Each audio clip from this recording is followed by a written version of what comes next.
Hi guys, welcome to the vlog. Today we are cleaning this apartment. Pretty soon it's gonna be time to decorate for Christmas, and I just want to have our space nice and clean and kind of like reset to decorate. So I'm just putting on a full face of makeup as one does before cleaning. A lot of the cleaning that needs to get done is laundry related. I don't know if you can see the pile of clothes. That is not the only pile of clothes that needs to be dealt with. Also need to fully get my winter clothes unpacked. Also organize my closet a little bit. We recently got some new closet storage because this dresser was just not enough space for all of our clothes. Because we share this dresser and it was just kind of overflowing. So glad to have some more storage, but now to fill up the storage.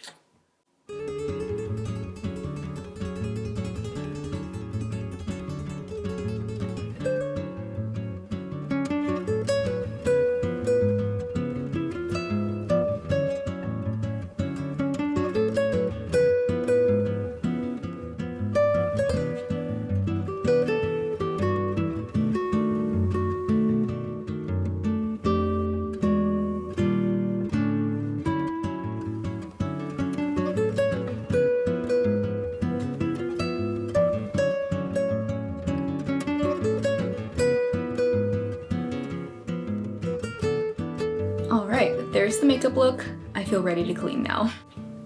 I've been putting this off as long as possible, so I'm gonna brave the cold. I've waited as long as I can. I need to get my fall and winter clothes unpacked. I've just been keeping them in these bags that were once vacuum sealed, but they've just been containing all of my sweaters and winter stuff, and I need to get it out. Bee's gonna help.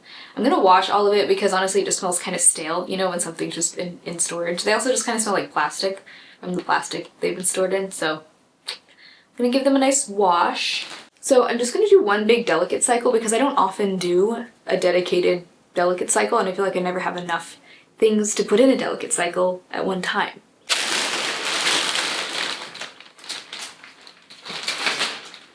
I've missed some of these sweaters, and a lot of them I kind of forgot about, so this will be nice to have these out again.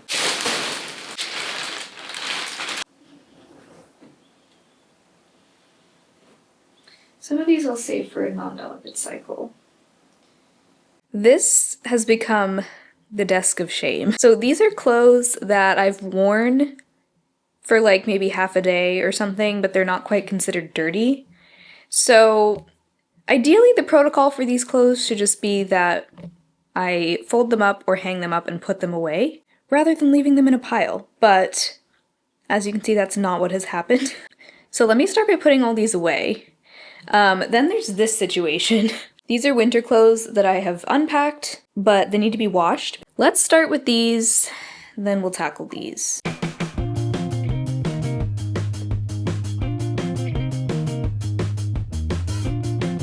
There's a mystery stain on this hoodie, so this is gonna go in the wash.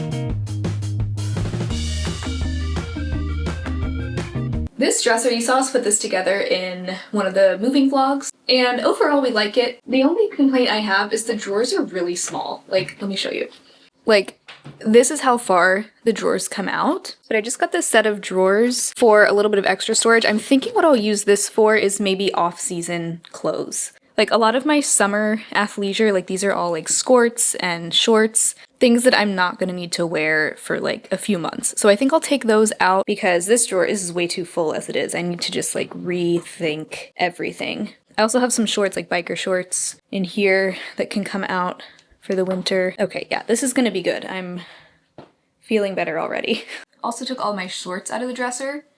I'm not gonna be needing these for a while. Okay. Let's keep working on this pile.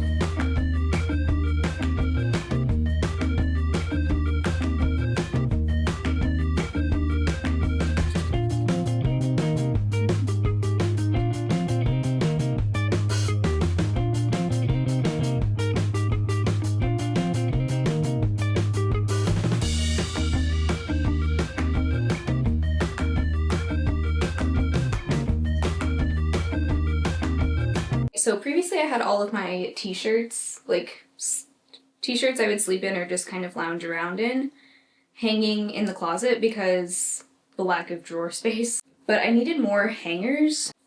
So I took all of my t-shirts off the hangers, and I'm gonna move these into the plastic drawers, and then I'll have more hangers for like sweaters and things like that.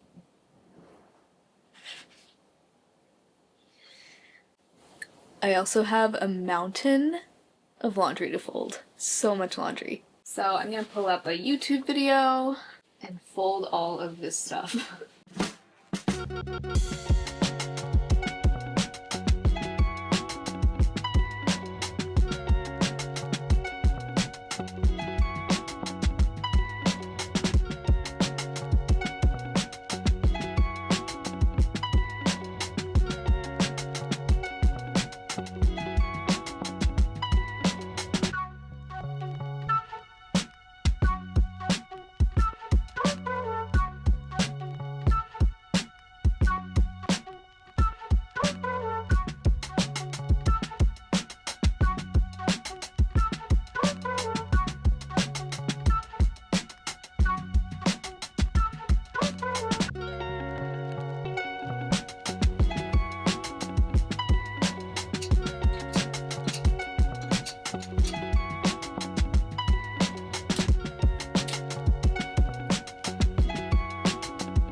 I also remembered I hung all of my workout tank tops on hangers because, once again, didn't have enough drawer space.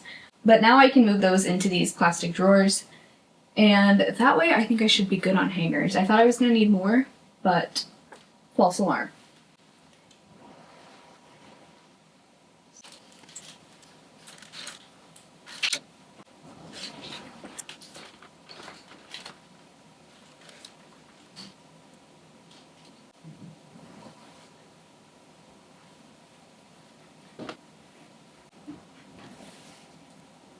And then I've actually been keeping all of my sports bras and bralettes in this bin and just not even bothering to fold them. And that, I think, would be perfect right on top of these drawers. Then this here, actually, move this over.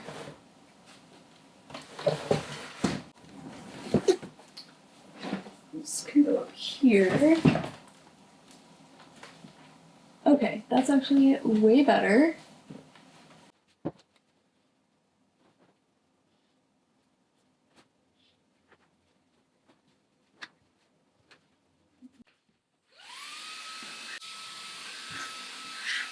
Okay, this has become like largely a clothes organizing vlog, but I'm not even mad about it. So, in continuing to unpack clothes, I have a bunch of swimsuits here. Summer tops here, like strapless tops. So these are a lot of my other off-season clothes. I'm wondering if I can fit even more in here. It's looking a little tight, but there are some gaps. So I want to optimize this drawer. Let's see. Okay, actually. So yeah, my like strapless tops can go in that little gap. And then I may just kind of put my swimsuits on top. Since I'm not really going to be wearing this stuff, it doesn't really matter. B's like, actually, I need to get in here. Never mind, I have to let B play in here for a bit. Okay, yeah, I put my swimsuits just on top, and I think that actually fits just fine. Well, hang on. Also unpacked a bunch of dance clothes, leotards, tights, skirts. So I think these are gonna go in the middle drawer.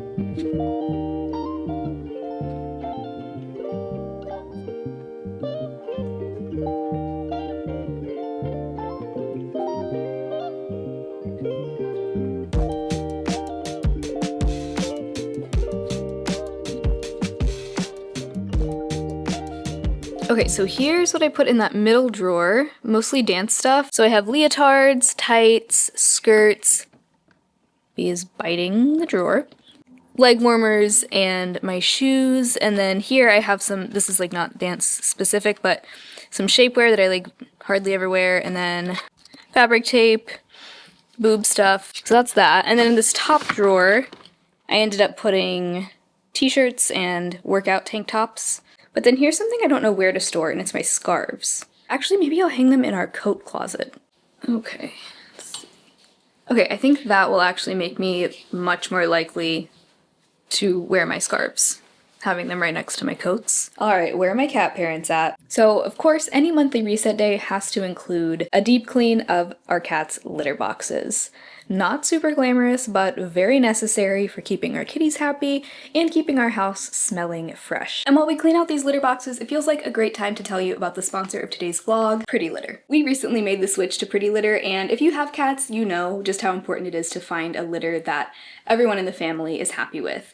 Our cats are a little bit particular about their litter. There are some cat litters that they just will not use. But our cats took to Pretty Litter right away, and mom and dad are happy too, because Pretty Litter does a great job absorbing and keeping odors at bay. So as soon as the Pretty Litter arrived in the mail, I started their gradual transition to Pretty Litter. So I started by just sprinkling a little bit of the Pretty Litter on top of their old litter, and just added a little bit more each day. And now the transition has gone so well that we are ready to fill their boxes with Pretty Litter. So what's so special about Pretty Litter is that it was designed alongside veterinarians to help cat owners monitor their cat's health at home.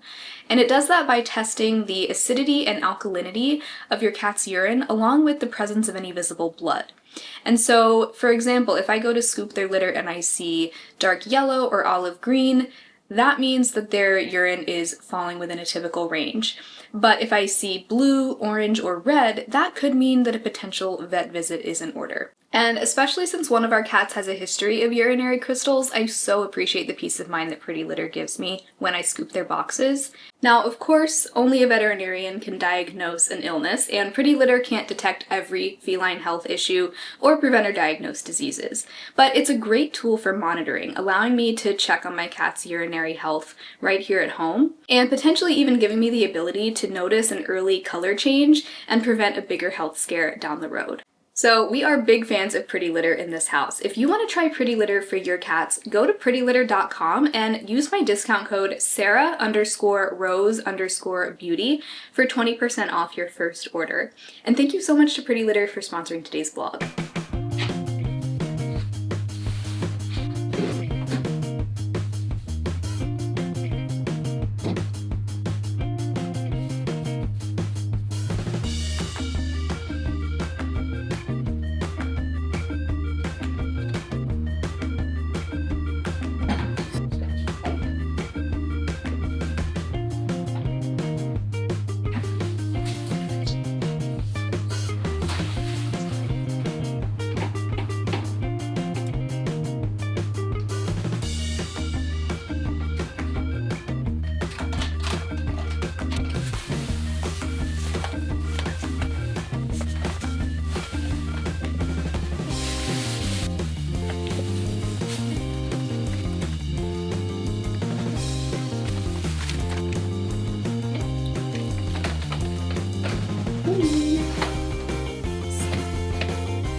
I'm obsessed with these vibey videos on YouTube where they just kind of set a mood for you. This one is Autumn Night in a 1930s bookstore. Vintage oldies playing in another room. I love the ones that are like set in the 30s and 40s. So in the last vlog, I showed you how I apply my press-on nails. Now I'm going to show you one of the ways that I remove them. So I've now had these nails on for 10 days, and that is about the limit for me. Like, I really try not to push it too much longer than that because I find that by that point, most of the nails are starting to lift up. At this point, I have both of my thumbs popped off earlier in the week and I re-glued them on, but everything else has stayed on. But they are really starting to lift, as you can see, so that is my sign that it's time to remove them. These nails actually held up really well, even though they're kind of a thin material. None of them broke. I actually just got out of the shower, so I think they are nice and softened up. This will make it even easier.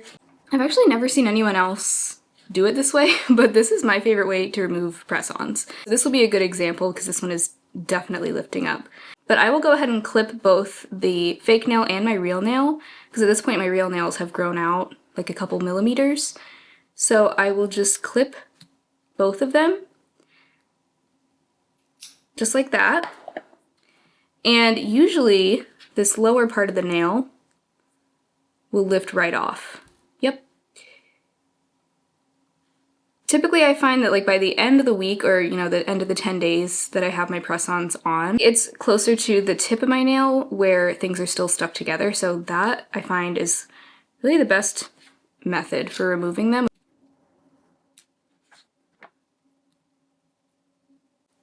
Yep, and then the rest will just lift right off.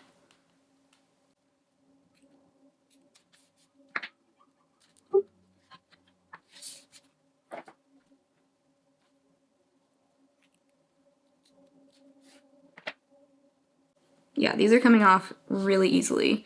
And this is how it should be. You should never really have to like tug or rip them off. Like they should be lifting off pretty easily.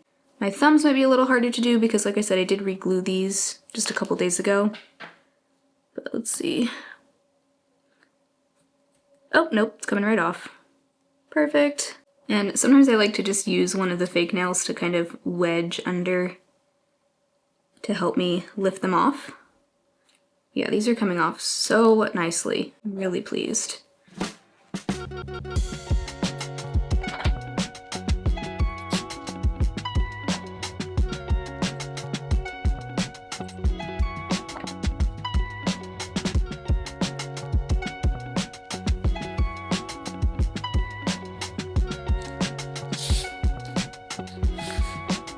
All right, oh, that feels so much better. I was definitely getting to the point where I was tired of having those on.